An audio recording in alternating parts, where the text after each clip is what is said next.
Well, hello, and welcome back to the Spirit of Watercolor. So glad you're here today, and we are going to do another wonderful painting. It is summertime, and the middle of it, and the colors are bright and vibrant outside, and there's lots of things to inspire us, right? We just took that artist date last time, did our little daisies in the park, and I hope that you have found some usefulness to that last video of getting out there and getting inspired by things in the world around us. That whole thing about the artist date, which Julia Cameron, her book is so inspiring. I've used it for years, and so wanted to share that with those of you who might need more motivation and inspiration. But now that we're here and finished that, I wanted to just kind of throw something at you here to excite you a little. I've started working on a rose painting, and it's really just from a book, a book of roses that I have here. And it's just so bright and vibrant, right? And, I love the watercolor washiness. I don't know how this is going to end, but I just love doing it, and that's the joy of the painting and the colors and everything. So I want you to join us, and if you haven't already, and those of you who have, I'm so glad you've just joined us and subscribed or have been, because we're on a journey, a spiritual journey together. And I am just always glad to have you along with me, so much so, because it keeps me going and creating too. So what I want us to do today is to start to get back into the serenity, the peacefulness. We've done some meditative paintings, right? And some paintings about colors and how they, color theory can, certain colors are soothing and comforting. And something still. We've done some similar to this, but I want us to really focus on what makes a painting give us that calm. And the word I'm thinking of is serenity, peacefulness, and will keep us in a place when we need to. We can go and sit down and look at this painting, whether it's on a wall or wherever you end up placing it, if you frame it or whatnot. But, get it where you can look at it all the time, because in this world that's so constantly asking us and calling to us to do this and do that and be busy and thinking, and too much information, and and too much stress and anxiety sometimes, because we don't know when to get off the train, right? So this is what we're here to do. We've done this kind of thing before. I just thought it's probably time to do another. And of course, they're always different, no matter when you do two. Even when you try to do two paintings the same, they don't come out the same. And so, and just the process of doing a painting about serenity will bring more serenity into our lives. So let's do this. I'm going to bring in some different colors this time, colors we haven't really used before, but that you'll have in your palette. So stay tuned, and don't forget to like and subscribe, and I will see you at the table for another just beautiful painting that will really want to be hung up somewhere in your home, so that you can keep looking on it every time you get back home and you want to calm and be serene and be a spirit of peace. So I'll see you there. Okay, so I've taken the picture, the painting that I've done in the past that we're talking about, that we're going to do again in little different colors. It's going to be a little different, but same serene mood. There's a breeze blowing, there's a little bit of waves going here, and some lovely palette colors that we all carry, some maybe burnt siennas, and some of our prettiest blues like Cobalt or Ultramarine, or I have some others that I can talk about with you. There's one more that I really like to share with you. Manganese blue hue is an aqua blue that doesn't have any sediment in it. And some of them do have granulation and sedimentation, as you know, ultramarine blue does. Sometimes that's very nice. I especially like the granulation in the ground here. I do have some more granular earth colors that are similar to burnt sienna, or that you can add to burnt sienna. So we're going to look at that. And I put a mat around this so you can kind of see it in a more complete form. I was noticing that, in showing you some of the photographs of this, that when it's in a mat, always carry some mats of different sizes with you. keep them with you, just, off-white or white, so you can kind of see how things look finished, and it gives you an idea. I might actually put in a little more. This was just this lovely reed or overgrown grass, something like that, and I just made the painting have a little more focal point, a little more personal to us. So we may do a little more of that. Depends. I'll see. Sometimes I'm not sure if I like it how it turns out with one or, a couple. But usually symmetry you want it to look more natural. So that's another topic called asymmetry. So 1 or 3 or 5, kind of makes a difference too, just so that it has a more natural, not like it's planned out like here's one and here's one, or one right in the center, those kinds of things are rules that we often think about and should think about. Don't always, because sometimes even in nature things are pretty symmetrical. So, it's really just for the aesthetics of a painting. So I thought you might like to think about that. So we're going to draw out just some horizon lines, maybe a little bit of earthy line. We don't need to draw a lot here. We need to let the watercolors do their thing, and you'll see me doing that again, keeping the white of the paper where we need it. Okay, let's go.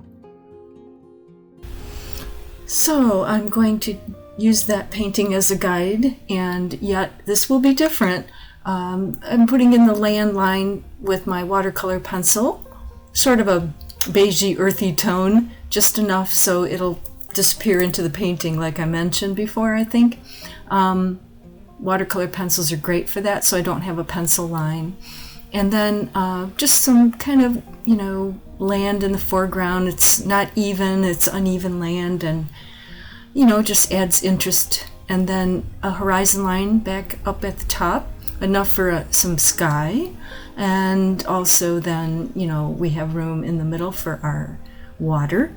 I'm thinking to make the water a bit more still. It's not quite as, there's a breeze blowing in the prior painting, as you can, like I said, up at the top.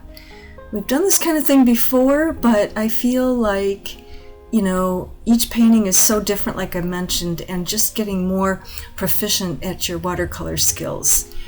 Doing more skies, doing more loose wet on wets, and getting some beautiful colors. Some of the colors that I often, I depart from the most common colors. This one I want us to work with some of our very common colors. So I'll be using ultramarine blue, and then I'll be also mixing that a little. I mix my blues, I mix my greens together. It's just the way I work. Instead of, taking 2 colors to make another color. So I found I had 2 tubes of ultramarine in my palette. Who knew? Or in my bin, right? My art bin. And so, I'm mixing that, like I said, with the cobalt because it gives me a little more of a sky blue. And it's vibrant, beautiful. You can see it there coming onto the paper. Of course, first you wet that paper so that this will flow better. And my brush was a little dry. That happens sometimes, but you just go back in and wet it and come in, keep it nice and clean and fresh. Don't labor over it. It'll spread. And then I'm kind of shaping it, in the negative, the white there becomes some tops of clouds just by waving it around. And it kind of mimics that waving of the grounds. And then I take my mop brush again, wet with no paint in it, and I'm lifting out of the blue to get some more clouds up in that blue. And then, after that, you'll see that, we kind of have these lovely clouds forming there. And then I'm going to go down below. I wasn't sure if I was going to leave all that white on the bottom there before you get to the horizon line, just above the horizon line, but I thought it would be fun to really get some dramatic blue. This ultramarine, I've forgotten how lovely it is. I did add some cobalt reminding you to it just to enrich it a little. I just love cobalt blue. These are our common colors, just to remind you again. So here we are wetting the blue, wetting the white of the paper. And then we're going to come in with our flat brush here and a lot of that ultramarine. It does look darker, but the other part's dry, so just so you know, it will dry pretty much close to that. It might have a little more pigment in it, but I didn't want to mess with it too much. If you keep trying to correct, you're going to overwork it. So let's let it be fresh and just vibrant and just a beautiful sky. I've seen many of these skies out here this summer and kind of wanted to capture it.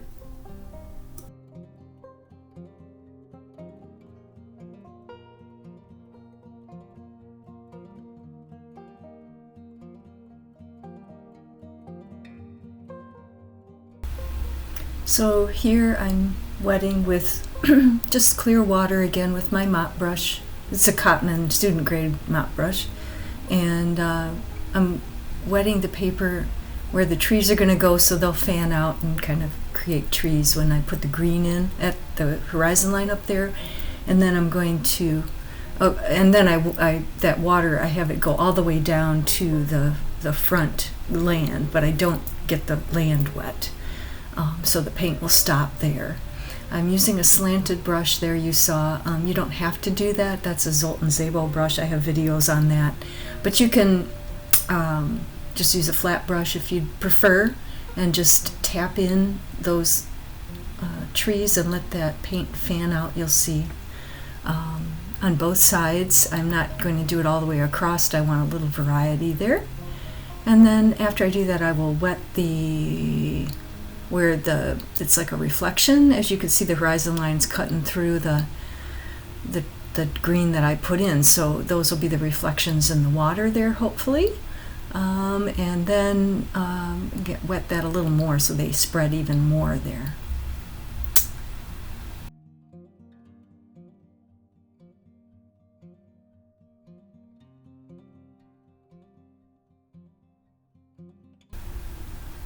I'm not sure if I mentioned it, but I'm using common greens in my palette that you find anywhere, in any brand probably. Viridian is a very beautiful blue-green. It's green, but it's tending toward blue, very intense, beautiful. And then sap green, a very common green as well, very beautiful, some sedimentation in there. And blending those together to get the greens. You know, you can make greens mix together like I mix the blues together. No one says there's any rules on whether that's okay or not. You can use straight out of the tube or just make your own colors, you know, any way you would choose. That's the beauty of watercolor and creativity, right? I stopped on the trees for a moment just to see if they will spread while they're wet, and I'm mixing my ultramarine blue with the manganese blue hue to get a little aqua going. You'll get that aqua blue in the water sometimes because of the green of the, you know, land and the trees. It will, you know, come into play there, and you'll sort of see an aqua blue as opposed to the blue of the sky. And then I guess I went back in to the trees there with a fan brush, and then I'm going to come in with the blue there. Okay. I begin washing that blue in very washed with water, a lot of water mixed in with the paint to get a very light value of the blue back there. Because it's in the background, I thought, let's make it get more blue as we come forward. And then again, you know, since I had that blue a little bit in the water there, I'm going into those trees back in with that angled brush and creating some reflection in the water as well that I kind of lost actually coming in with the blue. And so we just keep moving forward here, bringing in more of the water with the blue, mixing my, this time, manganese blue hue and the ultramarine blue again, because there's a little more aqua in the water. Sometimes that happens because the green reflecting into the water from the trees and grass and so forth. And then, you know, I'm taking my flat brush and my round brush and I'm pulling in on the wet paper there. I had wet that paper so that that paint will just flow, and you put a higher concentration of that blue and just let it spread. It starts to look like waves in the water, and it's very wet looking, which is what we want with water. We want it to look really flowy, don't we? And so I'm just coming across with that and just kind of letting it do its own thing, you know, letting the watercolors move in the clear water. And I just kind of do that as I'm coming closer. I also noticed that I did some kind of wiggle waggles or ziggle zaggles, whatever you want to call it, in the front there on the left. And I liked it. It just really looked like how water, and I've not actually done that before, but you can see it there on the left. And I just left it there. I was at first like, whoops, and then I'm like, I like it. And like I said, I keep coming in with more blue. It does kind of need to be glazed back in later, but I put in the first glaze of blue there.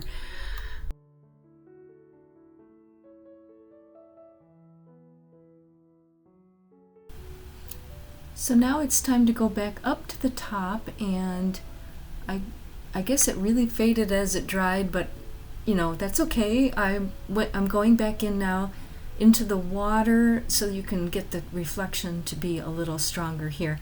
And usually the land, you know, is one color, and then when you look down in the water it gets darker. You can see that I'm trying to put in a stronger value of that Viridian in there into the water. And going again only as far as the, you know, the trees, and then in the middle here I'm doing the land in the background. Then we're trying to bring it all together here. So we're, you know, bringing in some of that sienna also into the green. And that Viridian green mixed with the sienna, sometimes that'll just create a lovely dark, you know, under those trees, and then there'll be the reflection coming out from under there, if that makes sense. If not, ask me or let me know. And you know, I'm coming back in with my fan brush too, because I want to define those trees a little bit more. You know, I'm bringing in some of that sienna into the trees too, just to add some, you know, trunk, and some of the, sometimes in the trees you'll see there's some brown in the pine needles and such too. So so we're adding some of that back there, but we're still trying to keep it loose. And I do re-wet it a little because I got a little too dry, the fan brush, and then just trying to soften and blend. Okay. Yep. And then, you know, we just keep moving along, and then we stop and let it set up and dry. And while it's doing that, it's time to work on the foreground. So here we go. We're looking at the land. We're bringing in those very same colors, the burnt sienna, the Viridian, and the sap green here, and we're just blending them back and forth in different ways. And we're getting a variety of colors by our mixing them. Okay.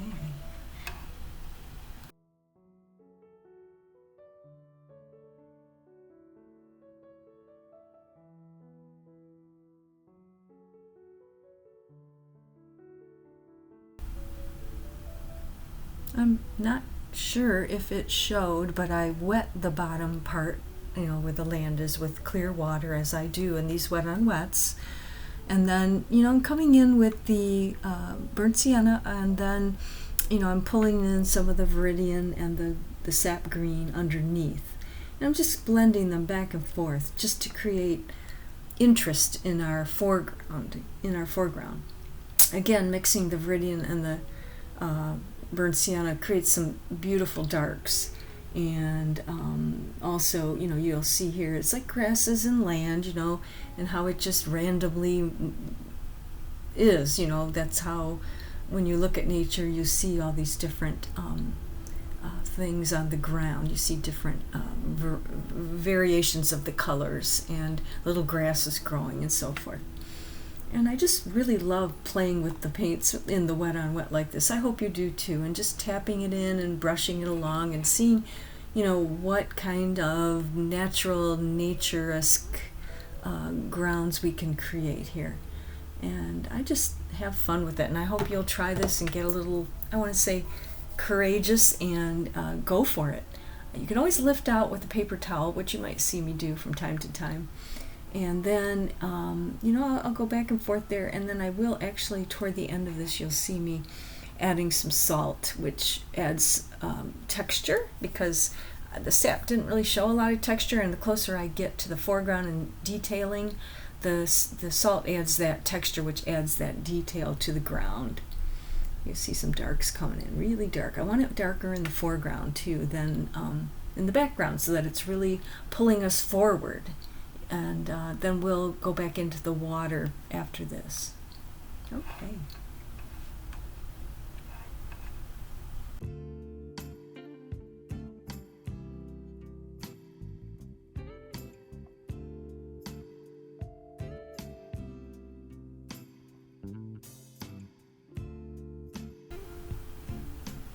I want to mention that when you use the salt, do it slowly, sprinkle some here, some there, and think about it. One can get carried away and you can overdo it. I put a little in my hand and then I just sprinkle a little at a time and just kind of see how it looks, see how much I want. I want that to be random and natural too, so a little bit here, a lot there, and make it look natural.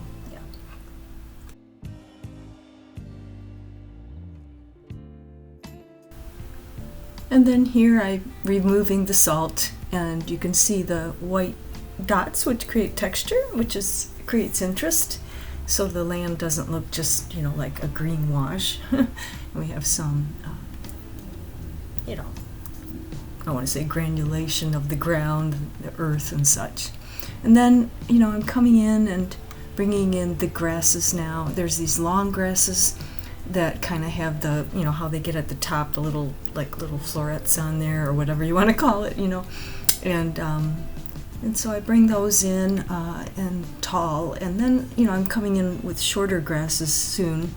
However, you'll see in the end that I lengthen them because I made the grasses short, but they didn't come out looking quite like I wanted. So you'll see when you see the finished picture how much more length they have, and then I just keep going to finish things up here. Going back in all around the painting, just making sure that the trees in the top are right, and the water is the way I want it, and looking all around, and it may or may not be completely finished by the end of the video, but we'll be almost there, if not there. And you can decide for yourself when your paintings are finished too. Okay, thanks so much for watching, and I hope you're enjoying this spiritual journey with me at the Spirit of Watercolor, and let's keep going and growing together with these beautiful watercolors. Thanks for watching. Bye.